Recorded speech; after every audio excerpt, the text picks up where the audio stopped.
How does God talk? And to whom?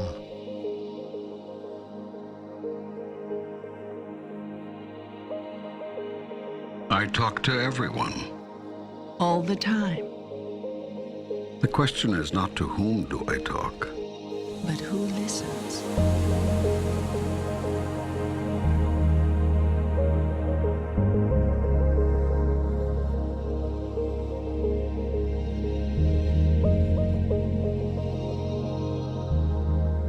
First, let's exchange the word talk with the word communicate. It's a much better word, a much fuller, more accurate one. When we try to speak to each other, me to you, you to me, we are immediately constricted by the unbelievable limitation of words. For this reason, I do not communicate by words alone. In fact, rarely do I do so. My most common form of communication is through feeling. Feeling is the language of the soul.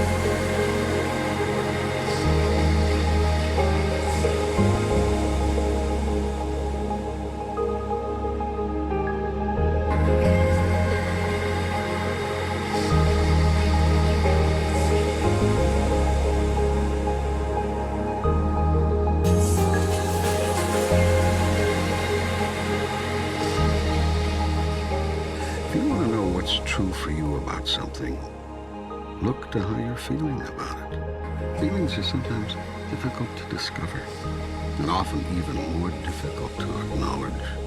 Yet hidden in your deepest feelings is your highest truth.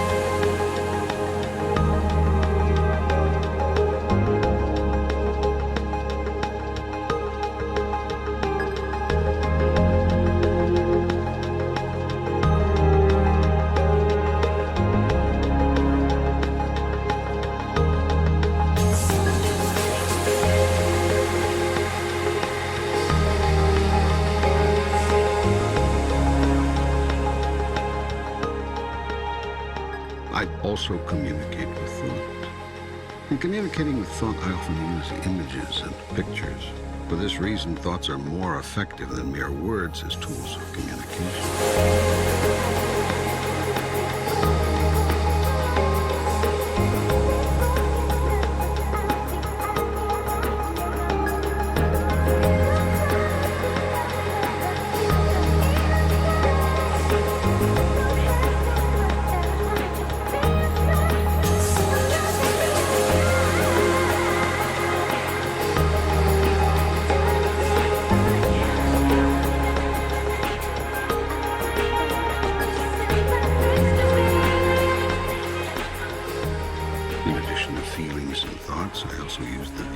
Experience is a grand communicator.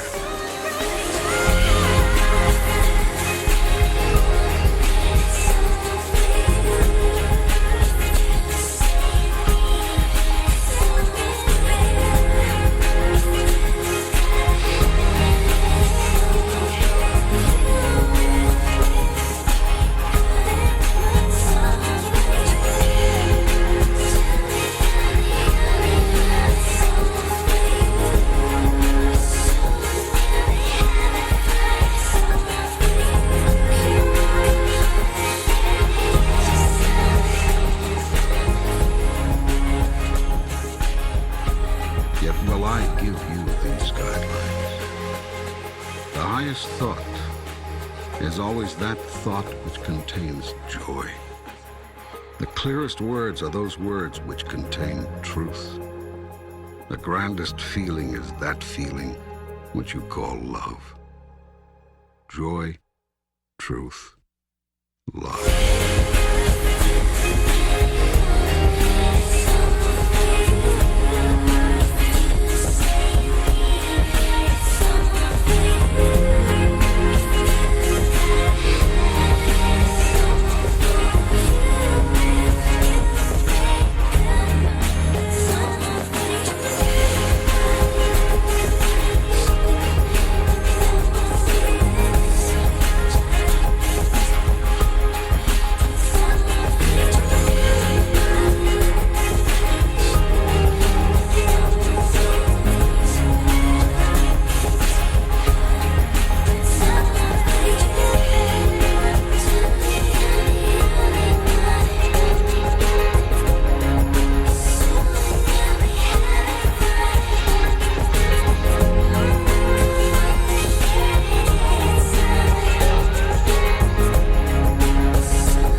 thoughts and experience all fail, I use words. Words are really the least effective communicator.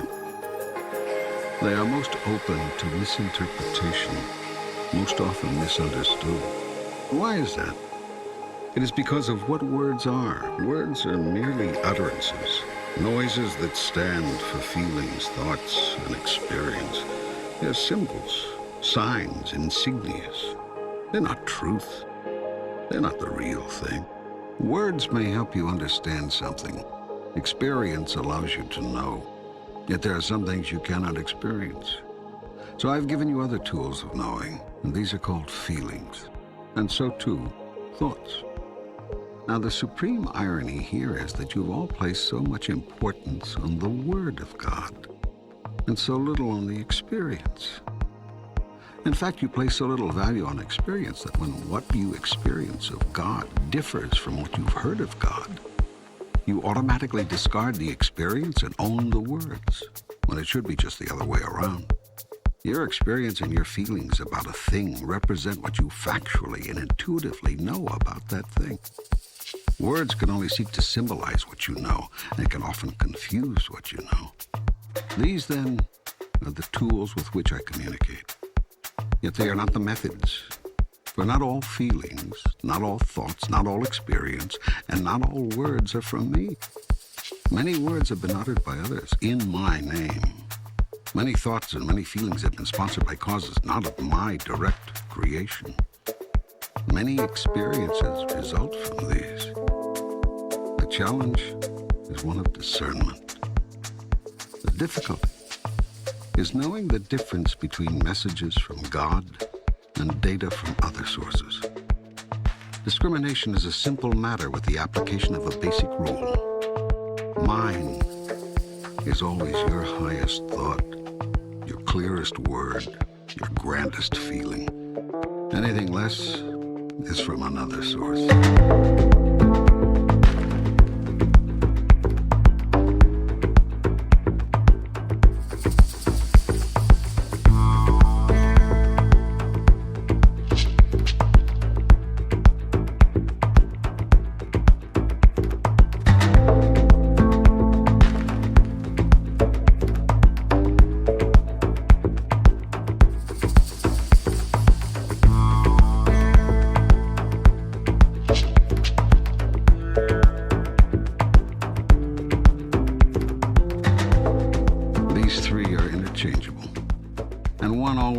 To the other.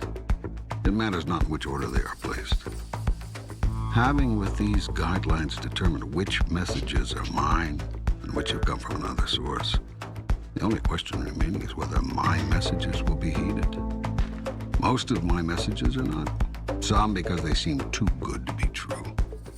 Others because they seem too difficult to follow. Many because they are simply misunderstood. Most because they are not received.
Where you'd have simply listened to your experience. The result of your not listening to your experience is that you keep reliving it over and over again. For my purpose will not be thwarted, nor my will be ignored. You will get the message, sooner or later. I will not force you to, however. I will never coerce you. For I have given you a free will, the power to do as you choose. And I will never take that away from you, ever. And so I will continue sending you the same messages over and over again throughout the millennia to whatever corner of the universe you occupy. Endlessly will I send you my messages until you have received them and held them close, calling them your own. My messages will come in 100 forms, at 1,000 moments across 1,000,000 years. You cannot miss them if you truly listen. You cannot ignore them once truly heard. Thus will our communication begin in earnest. For in the past, you have only talked to me, praying to me, interceding with me, beseeching me. Yet now can I talk back to you.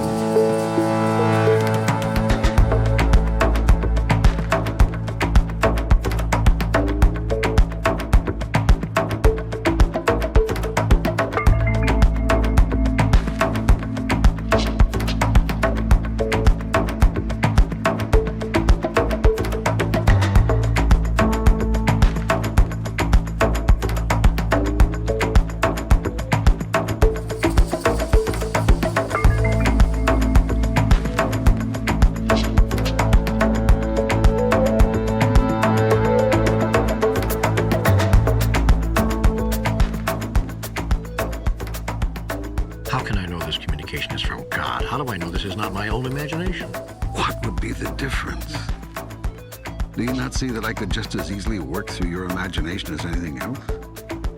I will bring you the exact right thoughts, words, or feelings at any given moment, suited precisely to the purpose at hand, using one device or several. You will know these words are from me because you, of your own accord, have never spoken so clearly. Had you already spoken so clearly on these questions, you would not be asking them.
Are there special times? All people are special, and all moments are golden. There's no person and there's no time one more special than another. Many people choose to believe that God communicates in special ways and only with special people. This removes the mass of the people from responsibility for hearing my message, much less receiving it, which is another matter, and allows them to take someone else's word for everything. You don't have to listen to me, for you've already decided that others have heard from me on every subject, and you have them to listen to. By listening to what other people think they heard me say, you don't have to think at all. This is the biggest reason for most people turning from my messages on a personal level. If you acknowledge that you are receiving my messages directly, then you are responsible for interpreting them. It is far safer and much easier to accept the interpretation of others, even others who have lived 2,000 years ago, than seek to interpret the message you may very well be receiving in this moment now. Yet I invite you to a new form of communication with God, a two-way communication. In truth, it is you who have invited me, for I have come to you in this form right now, in answer to your call. Why do some people, take Christ for example, seem to hear more of your communication than others? Because some people are willing to actually listen. They're willing to hear. They're willing to remain open to the communication even when it seems scary or crazy or downright wrong. We should listen to God even when what's being said seems wrong? Especially when it seems wrong. If you think you are right about everything, who needs to talk with God? Go ahead and act on all that you know. But notice that you've all been doing that since time began. And look at what shape the world is in. Clearly, you've missed something. Obviously, there's something you don't understand. That which you do understand must seem right to you, because right is a term you use to designate something with which you agree. What you've missed will, therefore, appear at first to be wrong. The only way to move forward on this is to ask yourself, what would happen if everything I thought was wrong was actually right? Every great scientist knows about this. When what a scientist does is not working, a scientist sets aside all of the assumptions and starts over. All great discoveries have been made from a willingness and ability to not be right. And that's what's needed here. You cannot know God until you stop telling yourself that you already know God. You cannot hear God until you stop thinking that you've already heard God. I cannot tell you my truth until you stop telling me yours.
Who said so? Others. What others? Leaders, ministers, rabbis, priests, books, the Bible, for heaven's sake. Those are not authoritative sources. They aren't? No. Then what is? Listen to your feelings. Listen to your highest thoughts. Listen to your experience. Whenever any of these differ from what you've been told by your teachers or read in your books, forget the words.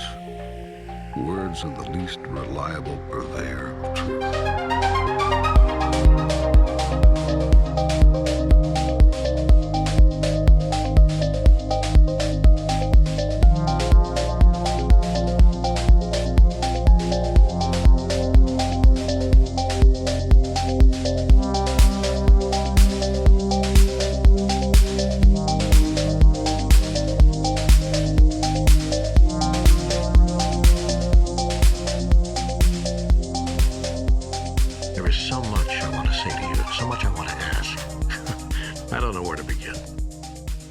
Why is it that you do not reveal yourself? If there really is a God and you're it, why do you not reveal yourself in a way we can all understand? I have done so over and over. I'm doing so again right now. No, I mean by a method of revelation that is incontrovertible, that cannot be denied. Such as? Such as appearing right now before my eyes. I am doing so right now. Where? Everywhere you look. No, I mean in an incontrovertible way.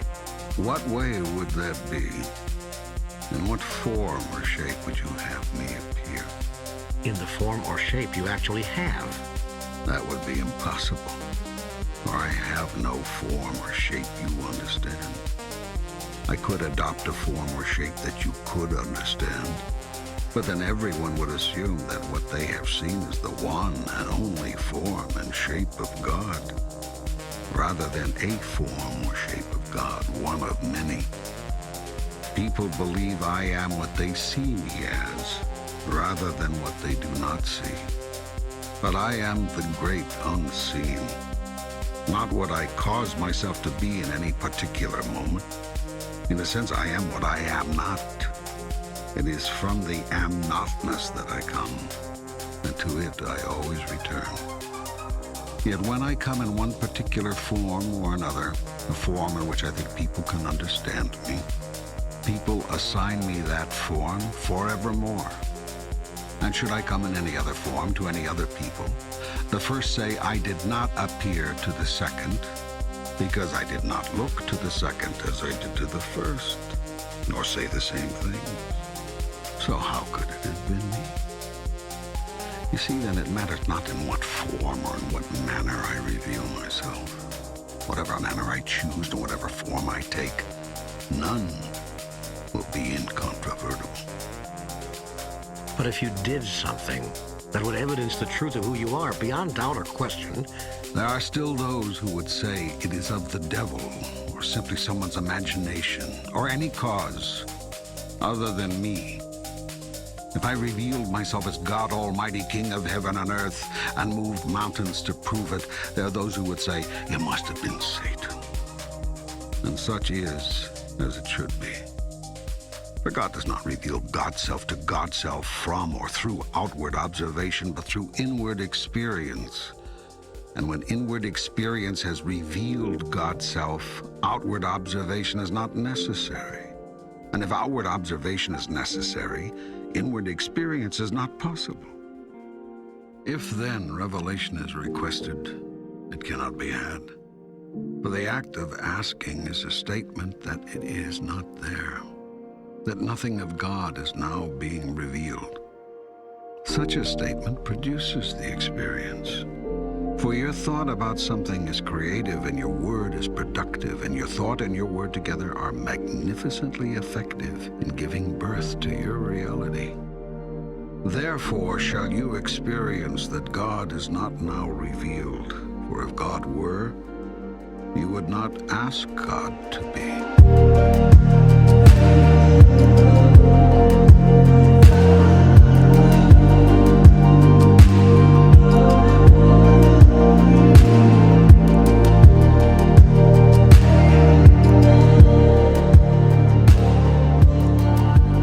Does that mean I cannot ask for anything I want? Are you saying that praying for something actually pushes it away from us?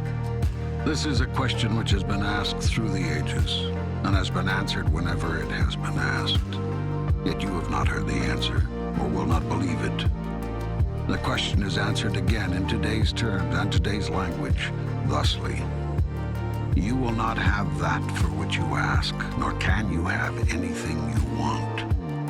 This is because your very request is a statement of lack, and you're saying you want a thing only works to produce that precise experience, wanting in your reality. The correct prayer is therefore never a prayer of supplication, but a prayer of gratitude. When you thank God in advance for that which you choose to experience in your reality, you in effect acknowledge that it is there, in effect. Thankfulness is thus the most powerful statement to God, an affirmation that even before you ask, I have answered. Therefore, never supplicate, appreciate.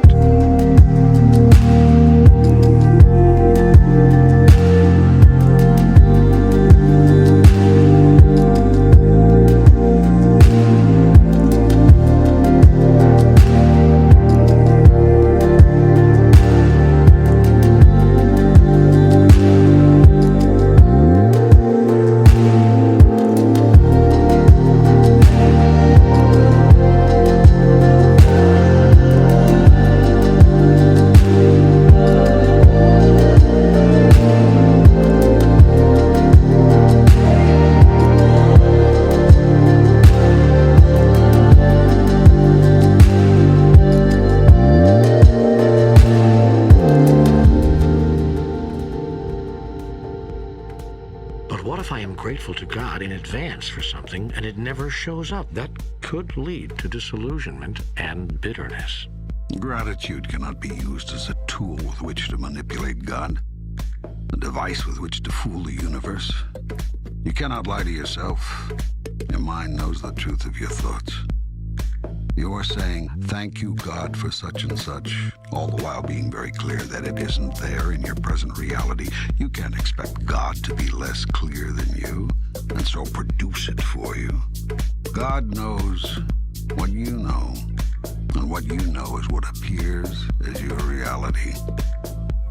But how then can I be truly grateful for something I know is not there? Faith. If you have but the faith of a mustard seed, you shall move mountains. You come to know it is there because I said it is there.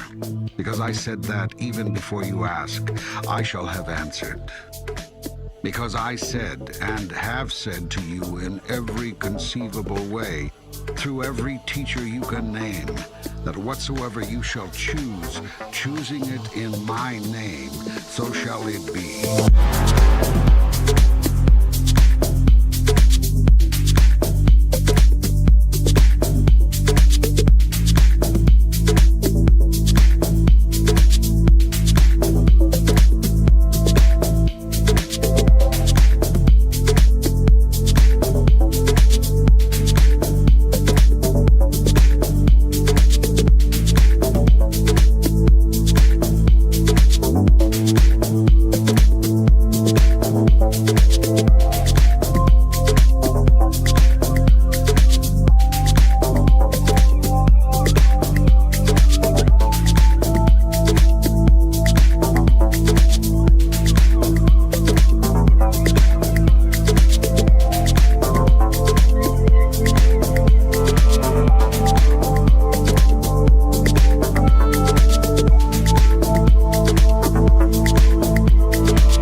Said that a prayer has not been answered. What has in actuality happened is that the most fervently held thought, word, or feeling has become operative. Yet what you must know, and here's the secret, is that always it is the thought behind the thought, what might be called the sponsoring thought, that is the controlling thought. If therefore you beg and supplicate, there seems a much smaller chance that you will experience what you think you are choosing. Because the sponsoring thought behind every supplication is that you do not have now what you wish. That sponsoring thought becomes your reality. The only sponsoring thought which could override this thought is the thought held in faith that God will grant whatever is asked without fail. Some people have such faith. The process of prayer becomes much easier when, rather than having to believe that God will always say yes to every request, one understands intuitively that the request itself is not necessary. Then the prayer is a prayer of thanksgiving. It is not a request at all, but a statement of gratitude for what is so.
Opposite ends of the great polarity which I created when I produced the universe and your world as you know it today.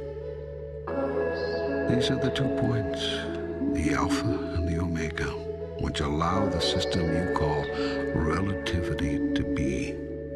Without these 2 points, without these 2 ideas about things, no other idea could exist.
Every human thought and every human action is based in either love or fear.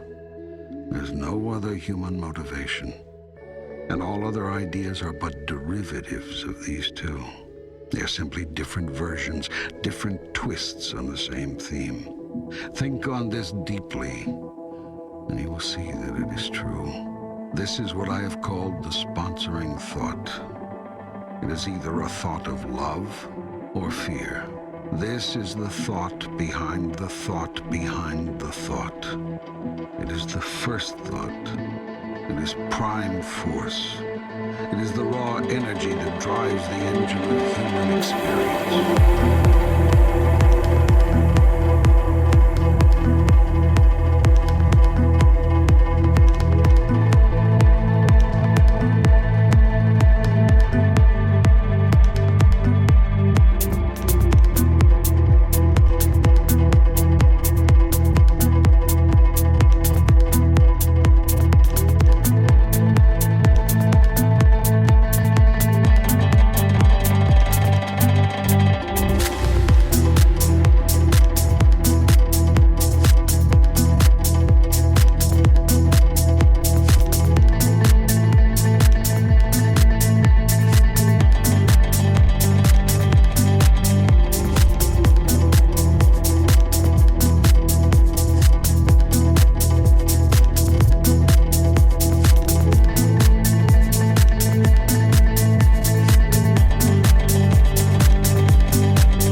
Love sponsors fear, sponsors love, sponsors fear.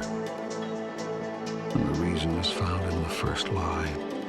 The lie which you hold is the truth about God, that God cannot be trusted, that God's love cannot be depended upon, that God's acceptance of you is conditional, that the ultimate outcome is thus in doubt. For if you cannot depend on God's love to always be there, on whose love can you depend? If God retreats and withdraws when you do not perform properly, will not mere mortals also? And so it is that in the moment you pledge your highest love, you greet your greatest fear. The first thing you worry about after saying I love you is whether you'll hear it back. And if you hear it back, then you begin immediately to worry that the love you have just found you will lose. And so all action becomes a reaction, defense against loss, even as you seek to defend yourself against the loss of God. Yet if you knew who you are, that you are the most magnificent, the most remarkable, the most splendid being God has ever created, you would never fear. For who could reject such wondrous magnificence? Not even God could find fault in such a being.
But you do not know who you are.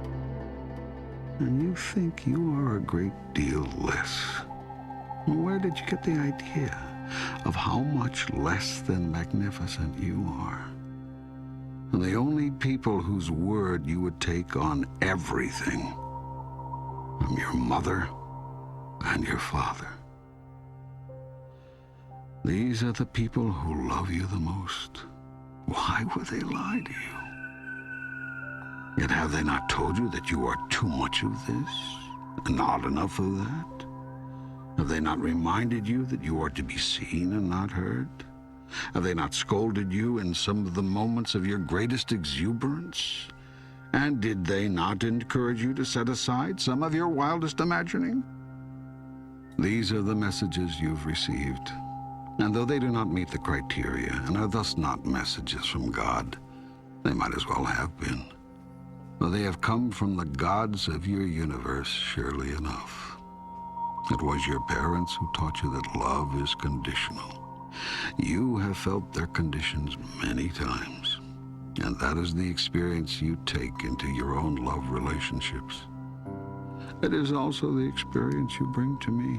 From this experience, you draw your conclusions about me. Within this framework, you speak your truth. God is a loving God, you say, but if you break his commandments, he will punish you with the eternal banishment and everlasting damnation. For have you not experienced the banishment of your own parents?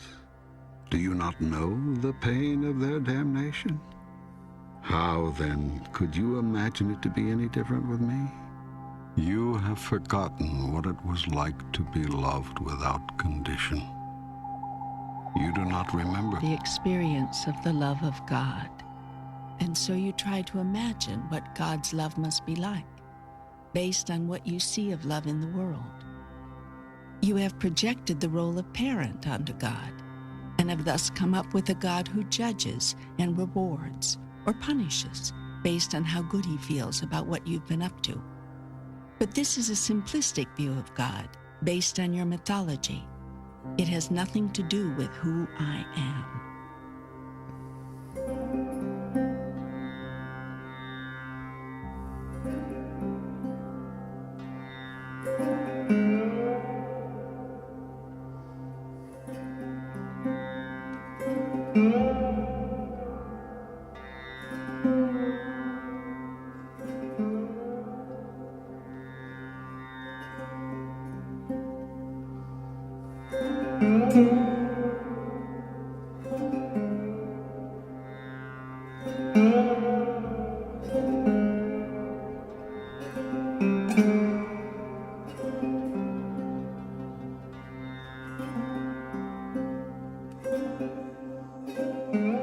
Having thus created an entire thought system about God based on human experience rather than spiritual truths, you then create an entire reality around love. It is a fear-based reality, rooted in the idea of a fearful, vengeful God. Its sponsoring thought is wrong, but to deny that thought would be to disrupt your whole theology. And though the new theology, which would replace it, would truly be your salvation, you cannot accept it, because the idea of a God who is not to be feared, who will not judge, and who has no cause to punish is simply too magnificent to be embraced within your grandest notion of who and what God is.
This fear-based love reality dominates your experience of love.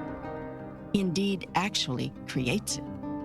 For not only do you see yourself receiving love which is conditional, you also watch yourself giving it in the same way.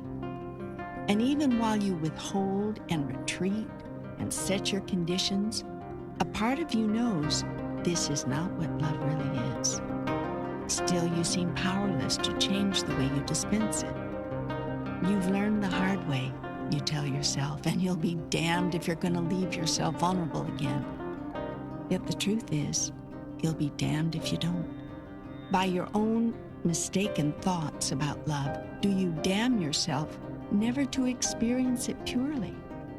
So too, do you damn yourself never to know me as I really am. Until you do, for you shall not be able to deny me forever, and the moment will come for our reconciliation.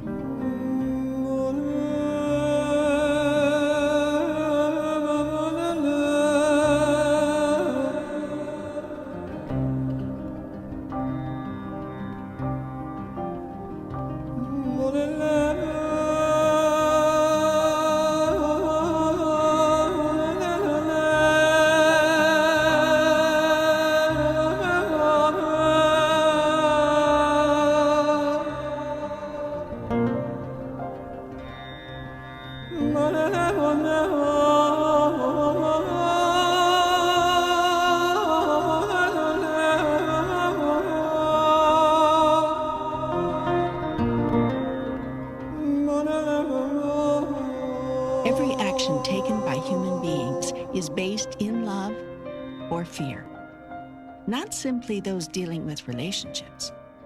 Decisions affecting business, industry, politics, religion, the education of your young, the social agenda of your nations, the economic goals of your society, choices involving war, peace, attack, defense, aggression, submission, determinations to covet or give away, to save or to share, to unite or to divide. Every single free choice you ever undertake arises out of one of the only two possible thoughts there are: a thought of love or a thought of fear.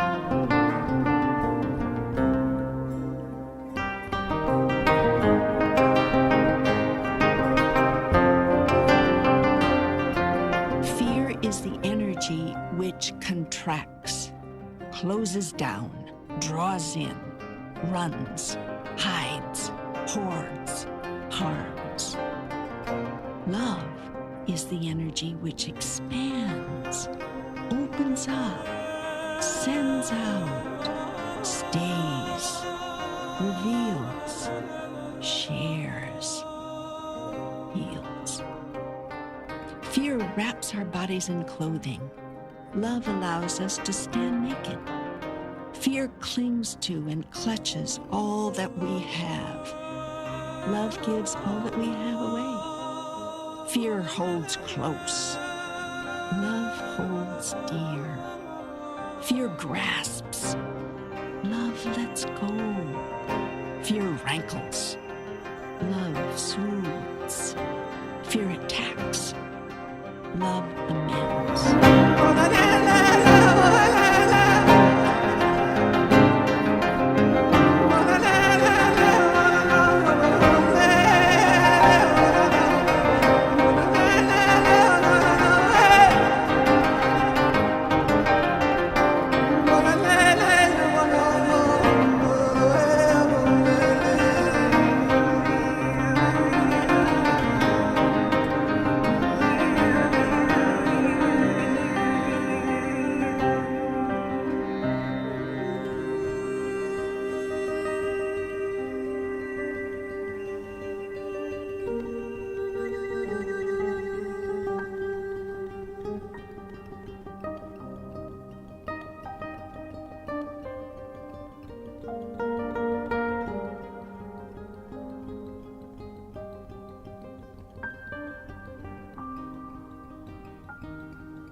exist in one emotion or the other. You have no choice about this, because there is nothing else from which to choose. But you have free choice about which of these to select.